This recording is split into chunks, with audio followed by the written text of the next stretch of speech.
Assalamualaikum. Hai, jumpa lagi bersama Kak Ina dalam video pembelajaran.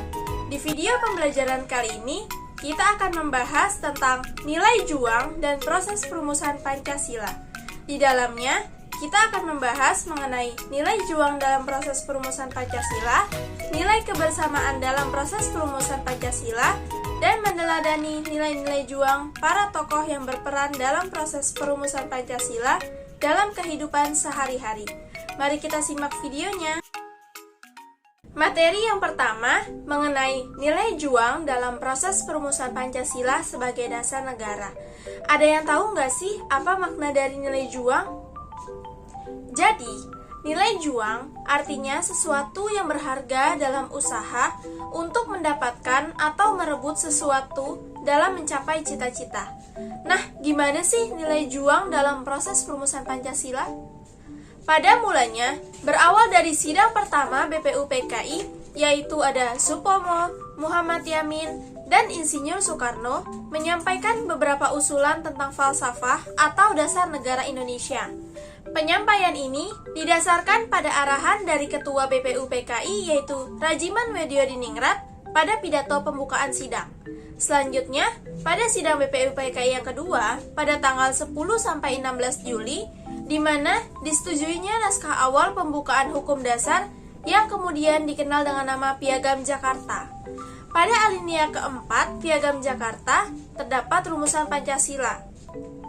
Selanjutnya, Piagam Jakarta yang berganti nama menjadi Pancasila dijadikan sebagai pembukaan Undang-Undang Dasar 1945 dengan sejumlah perubahan. Materi yang selanjutnya yaitu nilai kebersamaan dalam proses perumusan Pancasila sebagai dasar negara. Saat bangsa Indonesia merumuskan dasar negara, kita dapat mengambil nilai-nilai kebersamaan di antara mereka. Beberapa peristiwa yang mencerminkan nilai kebersamaan adalah: yang pertama, nilai kebersamaan dalam sidang pertama BPUPKI. Saat sidang pertama BPUPKI, perumusan Pancasila masih berupa usulan, pandangan, atau pendapat dari individu yang berbeda-beda. Akan tetapi, masing-masing dari anggota berusaha keras mengemukakan pandangan atau pendapatnya yang dapat disetujui oleh sidang. Maka, nilai-nilai kebersamaan proses perumusan Pancasila mencerminkan inisiatif dalam mengajukan usulan mengenai rancangan dasar-dasar negara. Mereka berpidato di hadapan sidang dan mengemukakan pendapat terbaiknya. Yang kedua, nilai kebersamaan dalam hasil-hasil keputusan sidang Panitia 9. Dalam sidang Panitia Kecil atau yang biasa disebut dengan Panitia 9, terdapat dua golongan yang saling berbeda pendapat, yaitu golongan yang melandasi dasar negara dengan agama Islam dan golongan yang menghendaki kebangsaan sebagai dasar negara. Nilai-nilai kebersamaan yang ada di sini yaitu dicapainya jalan tengah antara dua golongan yang berbeda pendapat itu. Jalan tengah yang dimaksud adalah lahirnya Piagam Jakarta. Yang ketiga, nilai kebersamaan menjelang tanggal 18 Agustus tahun 1945. Menjelang hari pengesahan Undang-Undang Dasar Negara, nilai kebersamaan mengalami perkembangan baru. Ujian terhadap nilai kebersamaan kali ini bukan hanya melibatkan golongan Islam dan paham kebangsaan saja, akan tetapi juga melibatkan umat Protestan dan Katolik.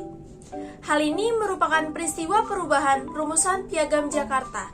Tepatnya adalah pencoretan 7 kata sila pertama pada Piagam Jakarta, hingga akhirnya bunyinya menjadi Ketuhanan Yang Maha Esa, yang merupakan dari Pancasila sila yang pertama.